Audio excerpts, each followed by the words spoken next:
तपस्या कर रहा था तब इसको परमात्मा ने कहा भी ठीक है, यदि कोई सब इच्छा से तेरे साथ हो जाते हैं उन आत्माओं को तो पता कर ले। तो ये आपके पास आया, आप तो इसके ऊपर पहले फिदा थे, इसके चारों तरफ झूम गए। इसने कहा कि मैंने पिताजी से 21 ब्रह्मांड प्राप्त किए हैं और वहां पर ऐसे करूंगा, वहां पर बाग बगीचे सुंदर बनाऊंगा और तुम्हें वहां पर बड़े हम सब वहां खेला खाया करेंगे, आराम से रहा करेंगे, मेरे साथ चलोगे? तो पहले 4 बैठे थे, हमने कहा हम आपके साथ चलने को तैयार हैं यदि पिताजी आज्ञा दे देंगे तो। काल जी गए कबीर भगवान के पास, यानी सर्व संपन्न परमात्मा सतपुरुष कबीर जी के पास, सर्व उत्पादक प्रभु के पास। इसने कहा कि जी कुछ आत्माएं मेरे साथ चलने को तैयार है।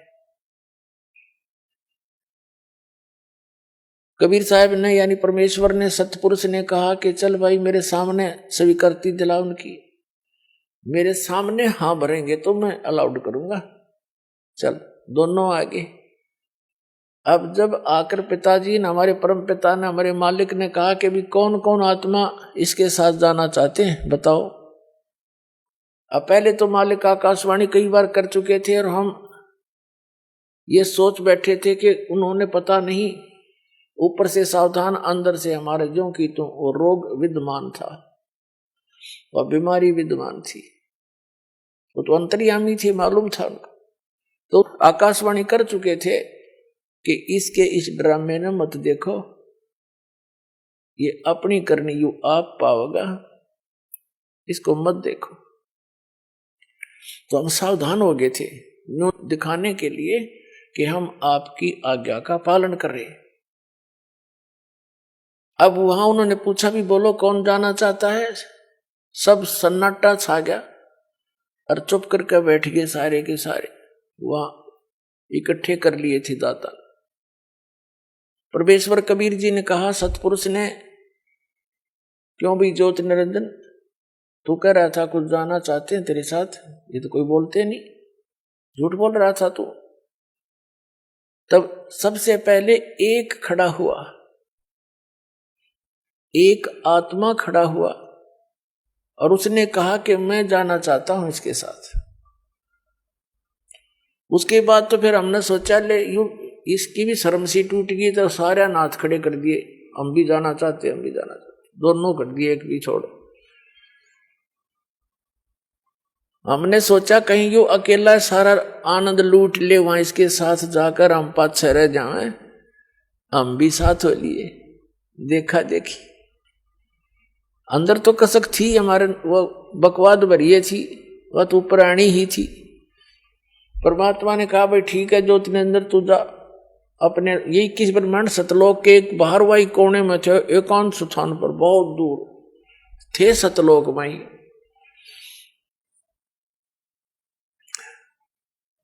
तो ये अपने लोक में आ गया, 21 ब्रह्मांड का एक लोक कहलाता है। और परमात्मा ने कहा कि मैं अपने आप भेजूंगा इनको अपने हिसाब से। हमारे को पुनः परमात्मा ने बीज रूप बना दिया सबको, और जिस आत्मा ने सबसे पहले स्वीकृति दी थी इस काल को सहयोग देने की, इसके साथ आने की, उसका परमात्मा ने कन्या बना दी, लड़की। उसके प्रजनन इंद्री नहीं लगाई थी और खूब युवा लड़की सुंदर, और उसके अंदर परमात्मा ने हम सभी को बीज रूप में फीड कर दिया और अपने पुत्र सहजदास से कहा कि जा सहजदास अपनी बहन को और ज्योत निरंजन के पास छोड़िया। सहजदास तो परमात्मा का पुत्र है, सबसे पहले 16 पुत्र उत्पन्न किए थे परमेश्वर ने अपने वचन से, तो वहां की सारी व्यवस्था की जिम्मेवारी परमात्मा ने उन्हीं को सौंपी थी। उस सहजदास से कहा कि जा इस अपनी बहन को छोड़ के वहां पर ज्योत निरंजन के पास, ये वहां स्वेच्छा से जा रही है, और उसको बता देना कि जो आत्मा तेरे साथ जाना चाहती थी, जिन्होंने स्वीकृति दी थी, उनको इसके अंदर फीड कर दिया है और जितने भी जीव तू कहेगा नर और मादा ये अपने वचन से उत्पन्न कर देगी। ऐसी शक्ति मैंने इस बेटी को दे दी है। सहजदास ने आके ज्यों की तो कथा इस ज्योत निरंजन को सुना दी।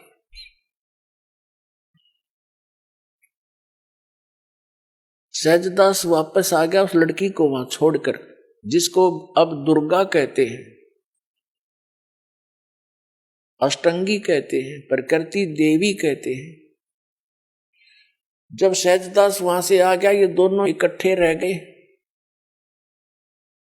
अकेली युवा लड़की को देखकर उस ज्योत निरंजन के अंदर एक खुरापात उत्पन्न हुआ। उसके रूप पर आसक्त होकर उसने उसके साथ बदतमीजी करनी चाहिए।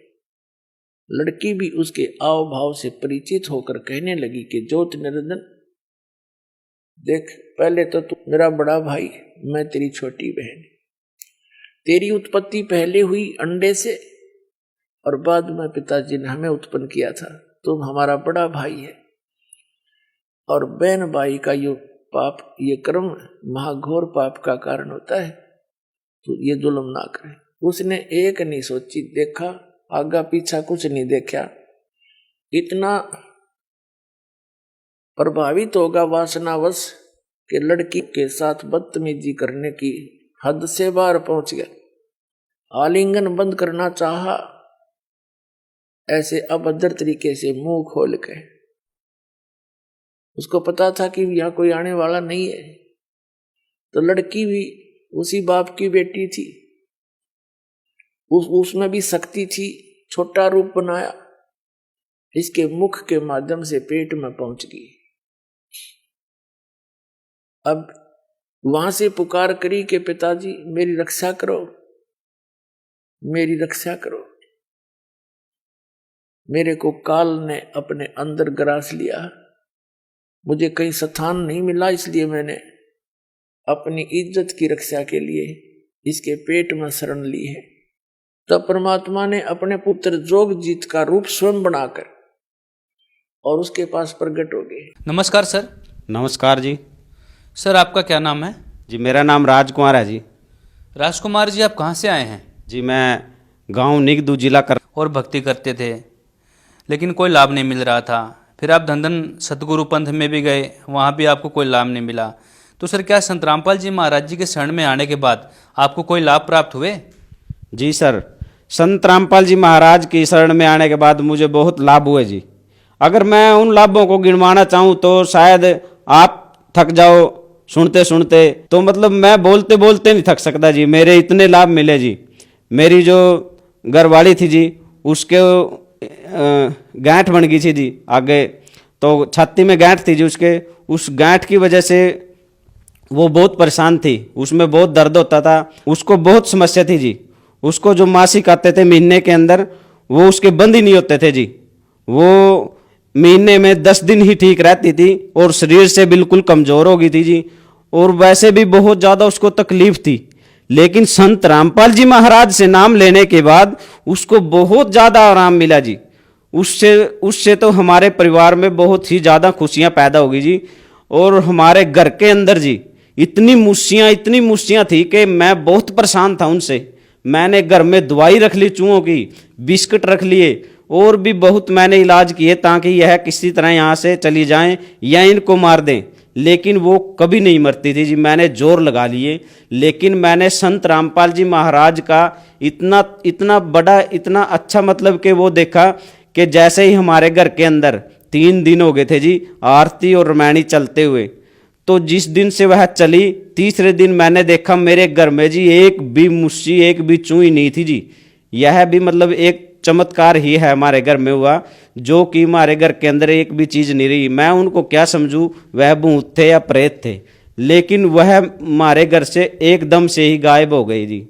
तो फिर उसके बाद मेरे जो बच्चे थे वो बिल्कुल ठीक हो गए जी, जिनकी मैं दवाई लिया के भी थक जाता हूँ। आज मेरे को पता है 100 में से 100 के 100% जितने भी हैं सबके घर में दवाई आती है, महीने में एक बार तो आती है। लेकिन जो संत रामपाल जी महाराज से जिसने नाम ले लिया ना, और वो सच्चे मन से भक्ति करेगा, तो उसके घर में परमात्मा कहते हैं कि दवाई भी नहीं आ सकती है। संत रामपाल जी ये बताते हैं कि उसके घर में दवाई भी नहीं आएगी अगर वो सही भक्ति करेगा और नियम पे रहेगा तो। और संत रामपाल जी महाराज के नियम से हम जैसे जैसे चलते गए, हमें वैसे वैसे ही परमात्मा ने, संत रामपाल जी महाराज ने इतने लाभ दिए जी, बहुत ज़्यादा। मेरी गर्दन पे जो वजन रहता था बहुत ज़्यादा जी, वो वजन सारा हट गया जी। मेरे को पता भी नहीं चला कि मेरा वजन कैसे हट गया जी। मेरे से काम नहीं बनता था जी। परमात्मा ने, संत रामपाल जी महाराज ने मेरे को साधन भी दिला दिया जी, तो मेरा काम भी अच्छा चल गया जी। और संत रामपाल जी महाराज ने हमारे घर में इतनी खुशियां भर दी जी कि बहुत ज़्यादा। बच्चे मेरे दोनों ठीक जी, मेरे बच्चे बहुत ज़्यादा, मतलब बहुत ज़्यादा उनकी परेशानी थी जी, और मेरी उनसे ज़्यादा थी। जो मेरे बच्चे थे उनके कानों में रेसा बहता था जी, उनसे बच्चे भी गिरना करते थे, यहाँ से लेके ऐसे रेसा आ जाता था जी। और बच्चे उनसे बहुत ज़्यादा गिरना करते थे, क्लास में भी बैठे हुए उनसे दूर चले जाते थे। वो मेरे को घर आके बताते थे, तो मेरे को बहुत ज़्यादा इस बात पे बहुत ज़्यादा दुख होता था कि भी मान ले मेरे बच्चों के साथ ऐसा हो रहा है। तो मैं उनको लेके जहाँ भी मेरे को कोई बोलता मैं वहीं जाता, दवाई दिलाता। मैंने कुरुक्षेत्र में दवाई दिलाई, करनाल में दिलाई, और कैथल भी मैं गया। मेरे को जहाँ कोई बोल देता था मैं वहीं जाता था, लेकिन उसको कोई आराम नहीं होता था। जैसे दवाई मैं देता था, दवाई 10 दिन चली, 15 दिन चली, इतने दिन उसको बिल्कुल आराम हो जाता था, ठीक हो जाते थे वो। लेकिन उसके बाद वह 10 दिन या 4 दिन 5 दिन आराम होता, उसके बाद फिर वही हाल उनका हो जाता था, और फिर दोबारा से उनकी दवाई चालू करनी पड़ती थी। और मेरी जो लड़की थी उसको बहुत ज़्यादा परेशानी थी, उसको प्रेत बाधा थी जी। तो उसको बचपन से ही प्रेत बाधा थी, और उसको प्रेत बाधा इतनी थी जी कि बहुत ज़्यादा, हम उससे बहुत ज़्यादा परेशान थे। मेरे को कोई कहीं भी बता देता कि भाई आप उसको वहाँ लेके जाओ, तो वहाँ झाड़ फूक वाले पे मैं बहुत जगह गया जी, लेकिन उसको कहीं से आराम नहीं होया। और मैं जिसके भी पास गया उसने मेरे को अगर 10 बार बोला नहीं कि आपने 10 बार आना है, तो मैं 15 बार उसके पास जाता था, भाई मेरी लड़की किसी तरह से ठीक हो जाए। लेकिन मेरी लड़की को कोई आराम नहीं लगा जी। मैंने निस्संग के पास, वहाँ एक बाबा रहता है गुरु रविदास जी के मंदिर में, वहाँ भी गया मैं, पक्के खेड़ा जी। और पपनावा में भी गया मैं, कोल में भी गया मैं, रासन में भी गया, आसपास के मेरे गांव हैं, पेवे में गया जी। मैं इतनी जगह गया कि मेरे को कहीं पे भी कोई आराम नहीं लगा। और मैं ऐसे के ऐसे ही परेशान रहा, इन भूत प्रेत की बाधाओं से बहुत ज़्यादा परेशान था जी मैं। और मेरी लड़की भी बहुत ज़्यादा परेशान थी। मेरे को 1 महीना तो मेरे साथ ऐसी बीती जी कि मैं 1 महीना कुछ तो मैं किराए पे बैठा अपने गांव के अंदर ही जी। मेरी ऐसी स्थिति थी कि मैं बहुत ज़्यादा, मतलब कि आर्थिक स्थिति भी मेरी कमज़ोर हो चुकी थी इसी भूत प्रेत बाधा की वजह से। तो मैंने अपनी लड़की को, मेरे को कोई भी बोल देता कहीं भी, तो मैं वहीं उसको लेके जाता, क्योंकि कोई भी इंसान हो वह अपने बच्चों के लिए कमाता है। और अगर उसके बच्चा या उसके परिवार ही नहीं ठीक होंगे तो उसकी जीने की, जिंदगी की स्थिति ही बदल जाती है। तो मैं यही सोचता था भाई जब मेरे बच्चे ही ठीक नहीं है तो मेरा जीने का भी क्या फ़ायदा है। कई बार तो ऐसा मैं सोच लेता था। इतनी वो होने के बावजूद भी मैं बहुत ज़्यादा दुखी था। और मैंने लड़की को जहाँ भी मेरे को जिसने बताया मैं वहीं लेके गया, मेरी लड़की को कोई आराम नहीं लगा। जबकि मेरे गांव में ये एक खुद सबल सिंह बोरी का था एक, उसने बोला कि भाई आपकी लड़की को 12 साल की होने दो, इसके अंदर माता आनी शुरू हो जाएगी और इसको कोई नहीं रोक सकता है। मैं आज उसको भी कहना चाहता हूं कि भाई मान लो, देखो मेरी लड़की आज 15 साल की हो चुकी है, माता तो क्या उसके पास कुछ भी नहीं आ सकता है। उसके ऊपर अब संत रामपाल जी महाराज का हाथ है, और उस संत रामपाल जी महाराज का हाथ है जो पूर्ण परमात्मा है। और मैंने यहीं से राम लगा है जी, इससे अलावा मेरे को कहीं से कोई राम नहीं लगा। धन्यवाद सर। सत साहिब।